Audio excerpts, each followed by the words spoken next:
अभी सावन का महीना चल रहा है। अभी बिहार से जब आ रहे थे तो रास्ते में पता चला कि एक दिन पहले इतना सड़क जाम था कांवरियों से, कांवर की यात्रा। तो देखिए कांवर की यात्रा क्या है ये।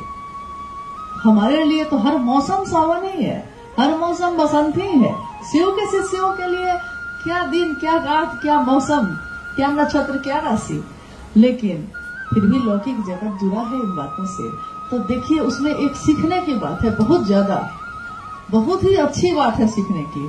सीखना चाहिए तो हर चीज में हम सीख सकते हैं, और नहीं सीखना चाहिएगा तो कितनी भी अच्छी चीज हो रही हो, नहीं चाह रहे हैं आप, ज्ञान आपको जबरदस्ती नहीं दी जा सकती, आपका मन जब तक उन्मुख नहीं होगा।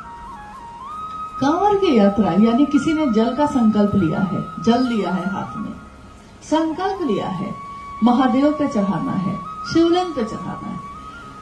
कोई देवघर की यात्रा कर रहा है, मुजफ्फरपुर से आने के क्रम में पता चला कि कल रात में जो लोग गुजरे हैं सब जा रहे हैं गरीब स्थान, यानी महादेव का वो बहुत प्राचीन मंदिर है, वहां चढ़ाना, शिव पे चढ़ाना है।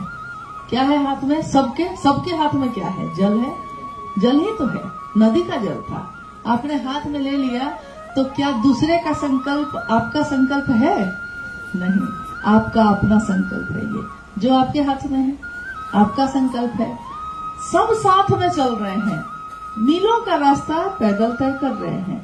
बारिश हो रही है, धूप है, कभी हवा बह रही है, कभी पसीना बह रहा है, नहीं, लेकिन कोई असर पड़ रहा है इस संकल्प पे? इस संकल्प पे किसी चीज का असर नहीं है। सब एक ही बोली बोलते हैं। क्या बोलते हैं? बोल बम। बोल बम। देखिए सब क्या बोल रहे हैं? बोल बम। हालांकि ये जल का मंत्र है, बीज मंत्र, वंग, जिसको अपभ्रंश होकर बम हो गया, लेकिन भाव तो आपके हैं जल के लिए, तो उससे भी वो चार्ज होता जा रहा है। रास्ते भर आपकी सोच, आपके विचार, आपके भाव उस जल पे प्रभाव डालते हैं। आपके मन में एक ही संकल्प है और चल रहे हैं भीड़ में। मंजिल भी एक ही न है सबकी, कि मंजिल अलग अलग है, अलग अलग जाके जल चढ़ा रहे हैं लोग, नहीं, मंजिल भी एक ही है, सब जा रहे हैं वही। किसी को किसी से कोई ईर्ष्या हो रही है, किसी को किसी से कोई नफरत हो रही है, किसी को शिकवा शिकायत हो रही है, क्योंकि सब अपनी धुन में है, सबको उस मंजिल तक जाना है। और मंजिल पे पहुंचने के बाद जब जल चढ़ाते हैं, संकल्प पूरा हुआ, आपने जो संकल्प लिया था यात्रा से पहले, संकल्प को पूरा किया, जल चढ़ाया, आपके भाव चढ़े उस जल में। जल तो उस नदी में और भी थे, लेकिन आपने रास्ते भर उसको अपने भाव से चार्ज किया है, आपने उसको चढ़ाया है। तो मनोकामनाएं पूरी होती हैं लोगों की, मनोकामनाएं पूरी होती हैं। पूरे संकल्प, पूरी यात्रा में कहीं आप कभी नहीं देखिएगा कि कोई कांवड़िया दूसरे से लड़ रहा है। उतनी देर की यात्रा में फिर जल चढ़ाया और बाहर निकला, संकल्प पूरा हो गया और फिर जगत का मामला शुरू हो गया। अब सारी चीज फिर से है, अब सारी चीजें फिर से मन में प्रवेश कर रही हैं। तुरंत ध्यान आ जाता है कि घर में क्या हुआ होगा, धान रोपाया कि नहीं रोपाया, पड़ोसी का जो झगड़ा चल रहा था क्या हुआ, केस में क्या हुआ, हाँ बेटी के यहाँ क्या हुआ, बेटा के यहाँ क्या हुआ, पिताजी का क्या, सब याद आने लगा। जैसे ही उस दायरे से बाहर निकले सब याद आया, सारी भावनाएं फिर से, लेकिन अब उतनी तेज नहीं हो रही है। उतनी देर तो आपने महादेव का सानिध्य लिया है। शिव की शिष्यता में साहब ने क्या संकल्प दिया है? सबका संकल्प क्या है? मेरे गुरु शिव मेरे हो जाए और दूसरों का भी हो जाए। हम चल रहे हैं भीड़ में, लेकिन ये संकल्प सबका अपना है ना, सबका अपना है, नितांत व्यक्तिगत अपना है। मेरे गुरु शिव का काम, मेरी जो शारीरिक क्षमता है, मेरी जो मानसिक क्षमता है, मेरी जो आर्थिक क्षमता है, तन मन और धन से हम जो अपने गुरु के लिए रिश्ता निभाते हैं, तो जितना मेरा सामर्थ्य है हमको उसमें निभाना है। और मेरी मंजिल है भगवान शिव, न कोई गुरु भाई, न कोई गुरु बहन, न जगत के रिश्ते। मेरी इस रास्ते की मंजिल भगवान शिव स्वयं है। तब आपको किससे शिकायत होगी? होगी किसी से? अगर संकल्प याद है और ये याद है कि कहाँ जाना है, सब अपने हैं। हाँ, महादेव महादेव की गूंज करते चल रहे हैं और दूसरों को भी उत्साहित कर रहे हैं। बोलिए बोलिए, घायल हो गए आप? यहाँ और एक चीज सीखने की है। कोई घायल हो जाता है, किसी के पैर का नाखून उखड़ जाता है, किसी के पांवों में छाले पड़ जाते हैं, लोग रुकते हैं, फिर दवा दारू करते हैं, फिर चल देते हैं, और साथ में जो दूसरा है कोई जानता नहीं आपको, लेकिन आप घायल हो गए हैं तो रुक जाता है, आपकी मदद करता है, रुकता है, मदद करता है, यहाँ तक कि कंधे का सहारा भी देता है और कहता है अरे थोड़ी दूर और है, बस थोड़ी दूर और, चलिए ना, भले बम चलिए ना, थोड़ी दूर और है। कभी आपको हतोत्साहित नहीं करता, उत्साह बढ़ाता है। आप जा सकते हैं, आप चल सकते हैं, हम हैं आपके साथ, चलिए, और लोग चलने लगते हैं फिर से। ये सिखाता है कि अगर रास्ता एक ही हो सबका, शिव की शिष्यता का राजमार्ग है और सारी दुनिया के लोग उस पर चल रहे हैं, तो अगर हम घायल होंगे, अगर हम टूटेंगे बिखरेंगे, तो साथ चलने वाला कोई भी गुरु भाई गुरु बहन आपके लिए रुकेगा, आपकी मदद करेगा, आपका उत्साह बढ़ाएगा। कब? अगर उसी रास्ते पे आप हैं तब, नहीं तो कोई अपनी यात्रा छोड़कर आपके लिए नहीं रुकेगा। अगर आप रास्ता बदल देते हैं, अगर आप दूसरे रास्ते की तरफ मुड़ जाते हैं, तो कोई अपनी मंजिल छोड़कर उस रास्ते पे आपके पीछे नहीं जाएगा। शिव की शिष्यता का राजमार्ग है ये, मंजिल है भगवान शिव स्वयं। चलना है हमको, आपको, सबको। हम सबके अपने गुरु हैं। मेरा गुरु कर हो रहा है कि नहीं? हम अगर अपनी यात्रा पे ध्यान देंगे तो दूसरों को देखना भूल जाएंगे। देखना ही है तो दूसरों के दुख को देखिए थोड़ा, तो अपना दुख भूल जाइएगा। औरों का गम देखा तो मैं अपना गम भूल गया। दुनिया में इतना गम है, मेरा गम कितना कम है। जब हम सोचने लगते हैं तो हमारे मन से ये सारे भाव भी बदल जाते हैं।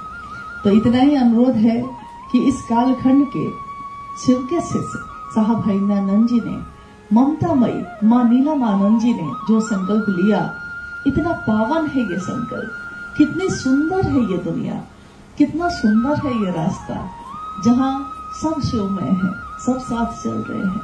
प्रेम की विधा है ये, इसमें साथ दीजिए और अपनी यात्रा भी पूरी करिए। महादेव की स्थापना हम सबका संकल्प है, न अपनी, न उनकी, न किसी की। साहब और दीदी ने यही चाहा। अभी आज है 22 जुलाई, 27 जुलाई को माँ नीलमानंद जी का जन्मदिन है।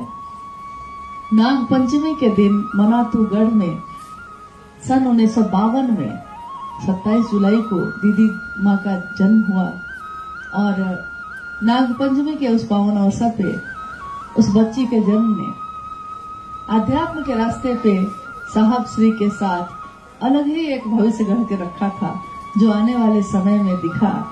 और साहब और दीदी के एक प्रेम के सम्मिश्रण ने एक ऐसी दुनिया बनाई, शिव शिष्यों की दुनिया, शिव शिष्यों का परिवार, एक ऐसा परिवार जिसमें जो जैसा है वैसा ही स्वीकार किया जाता है। जब हम दूसरे को बदलने की कोशिश करते हैं तो दिक्कत होती है, लेकिन जो जैसा है स्वीकार कर लिया है कि मेरा भाई ऐसा ही है, मेरी बहन ऐसी ही है, चलिए जैसे हैं वैसे ही महादेव की तरफ चलते हैं, तो रास्ता आसान हो जाता है, जीवन भी आसान हो जाता है। तो इतना ही अनुरोध करना चाहते हैं कि दीदी माँ के जन्मदिन पे हम लोग वर्षों से वृक्षारोपण भी करते आ रहे हैं। आज भी कितने गुरु भाई गुरु बहन जगह जगह कर रहे होंगे, यहाँ भी हो रहा है। और शिव के शिष्यों की घोषणा करते हैं हम लोग, जितना ज्यादा कर सके। हम अपने गुरु को गुरु दक्षिणा के रूप में शिव का शिष्य देते हैं। शिव के शिष्यों की ये दुनिया शिव के शिष्यों को गुणात्मक वृद्धि करती जा रही है।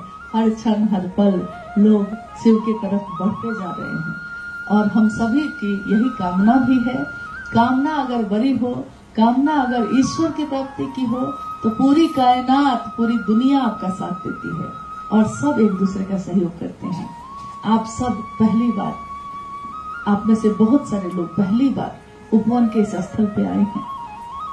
ये उपवन, ये स्थल, स्थान का क्या महत्व होता है। यह स्थल एक केंद्र है शिव शिष्यों के दिल का।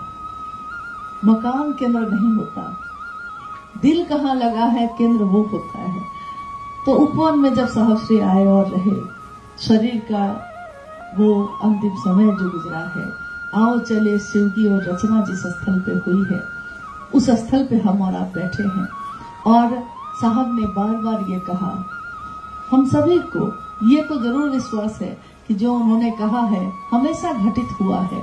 उन्होंने हमेशा कहा, मैंने अपने गुरु शिव से कहा है कि इसकी गूंज उठे, आपके नाम की गूंज उठे। ये हरा भोला हर शिव जो गूंज उठ रही है शिवरात्रि में, मैं चाहता हूँ कि ये गूंज पूरी दुनिया में उठे और मैं इसका साक्षी बनूं। साक्षी कौन बनता है? जो रहता है। जो रहता ही नहीं वो साक्षी कैसे बनेगा? शरीर मिट सकता है किसी का, साधु की मौत नहीं होती, कभी भी नहीं होती। साहब हरिंद्रानंद जी हम सभी शिव शिष्यों के दिल में जीवंत हैं। मनवंतरों तक हरिंद्र की विधा ही पर्याप्त है। महादेव का ये संदेश हमारे दिल में जीवंत है और हम सब इस स्थल को नमन करते हैं, अपने साहब और दीदी को प्रणाम करते हैं और यही याचना करते हैं, यही आशीर्वाद मांगते हैं। आपने शिव के लिए शिव को चाहा है, हम सभी शिव के शिष्य भी शिव के लिए शिव को चाहें। ये हमारे अंदर हो जाए, घटित हो जाए, बस इसकी कामना है। बाकी तो जो मिलेगा दुनिया में यही रह जाएगा, साथ तो कुछ भी नहीं जाता है। महादेव के साथ आए थे, महादेव के साथ ही लौटे, फिर आए, फिर लौटे और महादेव की स्थापना लोगों के दिलों में करें। इतना आशीर्वाद साहब और दीदी का हम सबको मिल जाए।